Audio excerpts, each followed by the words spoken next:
Hi. Okay, so my literacy narrative. I started my paper this way to give a background of how I like to write, and it's the same way of how I just like to read, and I thought it would be relative to my own literacy narrative, so to speak. And if you look at the way my paper is structured, there's little, in your version of the paper, I have a drawing here, but I felt I wanted to do it this way because it's just the way I like to read. I know it sounds really childish of, oh, she likes to read with pictures in the book, but I feel like the pictures add so much to the story. But then again, some of my favorite stories are fairy tales. And I know it sounds really childish and naive that my fairy tales, I have Grimm's fairy tales next to my bed. But I feel like you can always learn something from a fairy tale, and they're always relative to everyday life. I mean, if you just find the right one, of course. And so, yeah, this Ways on Paper relates to the first part, and then this part. Oh, the whole Thumbelina story. When I was at the RWC, my tutor, Jonathan, had asked me, do you have any special stories about that relate to you and writing or you and reading? And I told him that I really like fairy tales, and I was like, oh crap. In first grade, I just had this moment regarding Thumbelina. And he's like, well, you should write about it. I'm like, okay, I will.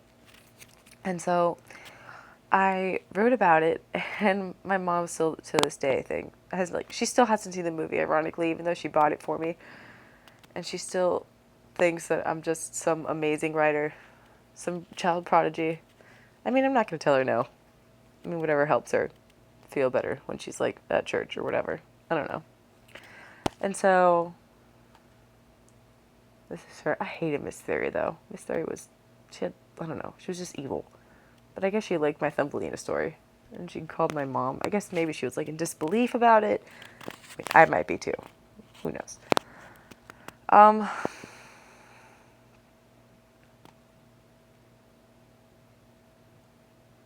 This is me looking back on that story. And then this entire paragraph, it was easier for me to type this paragraph after we had talked about in class what was it, writing without borders, something along those lines, because English is not my first language personally.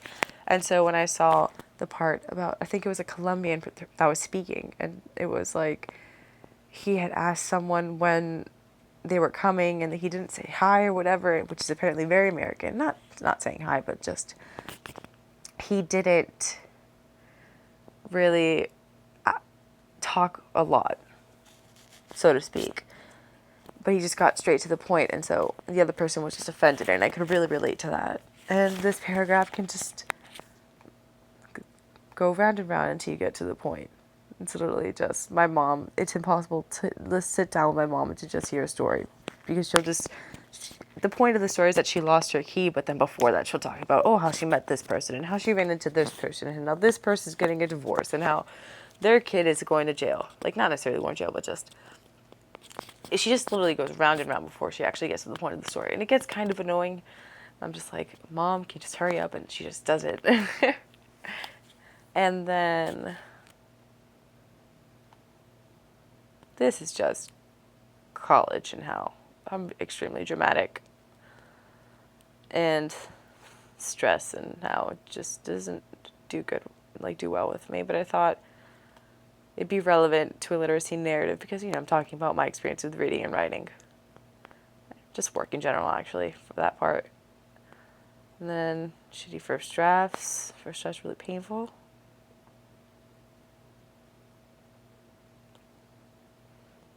I remember I saw that when I highlighted it a million times when I read it. I was like, I can use this. My masterpiece. I wouldn't necessarily call it a masterpiece. I mean, now I would because of all the attention I got. I'm so clever. I was able to get away with that. I know it sounds terrible, and I'm not advocating plagiarism, but the fact that I didn't even know what plagiarism was when in first grade. but I accidentally plagiarized it, and then I was praised for it, creating something original. I'm like, now I look back on it, I'm like, have you just not heard about the story of Thumbelina ever? I thought it was an older story. I mean, obviously the movie's not. It came out in like 94, but like, still, Thumbelina is the Grimm's tale from the Grimm brothers.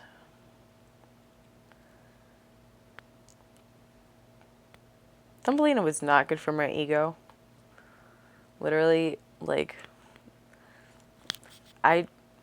Thumbelina also started my procrastination process. It's terrible. Because I was in the mindset of, if I can get this done in this time and get such an awesome grade on it, I can do it with this. And so, literally for first grade, I would just turn in everything at the last minute and I'd just get straight A's. I don't know how it happened. Maybe she just like assumed that everything I would turn in was amazing. But I would just get straight A's, and then second grade came around and my teacher was just, I guess, not a fan of me. And then older I got, grades got down, and then suddenly it clicked. I was like, maybe I should not wait till the last minute to turn in my grades. Maybe I should go over things.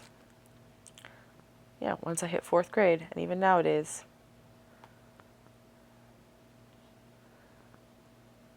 I went from a gambler to a bowler. I thought it was really clever, this whole gambler bowler thing. It's also just also really entertaining. I'm starting to use it now with my neighbors. I'm like, you're such a gambler. You're such a bowler.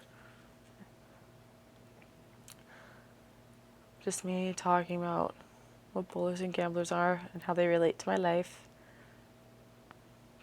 The IB program.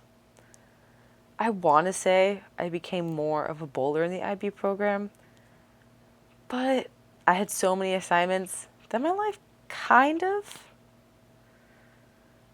went into the gambler side, turning things at the last minute, because you just had to, when you have so many assignments, you have to prioritize, and they're all usually due at the same time, so you just have to prioritize. It's like, okay, I'll start this one ahead of time. But you just can't start 5 assignments ahead of time when they're given to you at the same time. I know it sounds weird to say, but it's like you have to prioritize, like which one is worth the most, and so you put that one on top, and then in descending order from, points and things. So I kind of procrastinated on some, but I didn't on all of them. I did so much work in the IB program.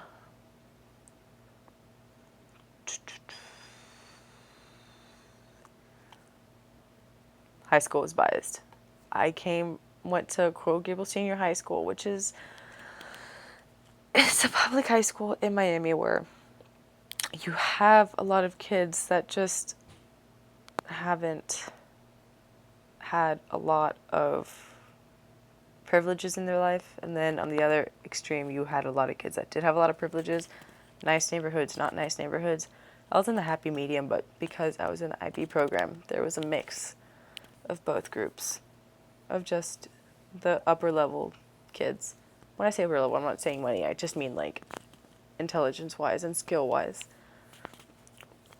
But it was really like, it sucked a lot to see all the bias grading, especially in English classes and like opinion pieces. Like, how can you grade that on an opinion piece? I explained my point clearly. I would see it a lot with some of my friends. I felt bad.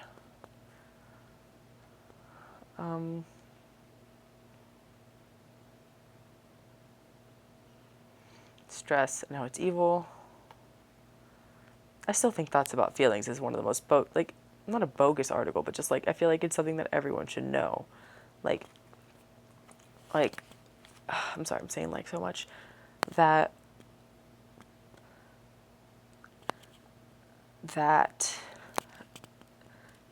it's kind of a given that stress makes it harder for you to write clearly. No, actually, just in general, stress makes it harder for you to think clearly. Emotions influence the way you think and how you think. And that the fact that I don't know, I thought I was just reiterating a lot of ideas that I felt that everyone knew. I'm really sorry if I just sound crazy. I'm just used to talking with my hands, and the fact that I'm not talking, you can't see me talking with my hands makes me feel like when you listen to this, you're just going to think I'm crazy. And I stutter a lot and just use filler words like all the time. My transition phase, my first grade Christina versus 12th grade Christina. I would call it a successful gambler bowler transition.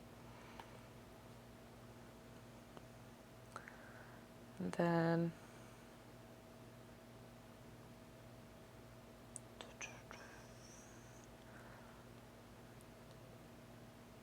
I hope this isn't like typo. I mean, I didn't mean it as a typo, but my whole piece, like it has a very informal tone to it. But the reason I went that way is because it's a narrative, and so I thought, I don't know, I didn't know how to make a narrative sound really academic. I tried my best, but then I just realized towards the end, I was like, oh, this is really informal. And so I hope you're comfortable with that, doctor. And if you're not, I'm really sorry. I have no problem rewriting it. I'll do whatever you want me to do. Just let me know. And my conclusion. Yeah, you can only correct your mistakes and if you can only correct your mistakes if your mistakes are pointed out to you, and then you have to. But in order to have them pointed out to you, you have to accept the criticism. So it's like you have to be open. If you're not open when you're writing and just close up, like, oh, I'm so perfect. Oh, my writing is grand. Oh, my writing is splendid.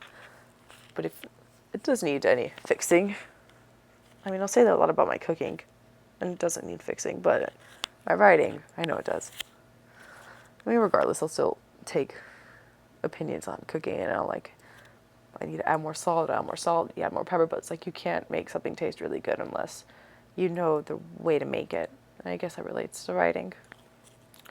And so this is the end of what feels like my very awkward voice recording. I hope that I have given you somewhat of an insight into the way I think. It's not that entertaining. I apologize, and I hope you have a great day. Bye.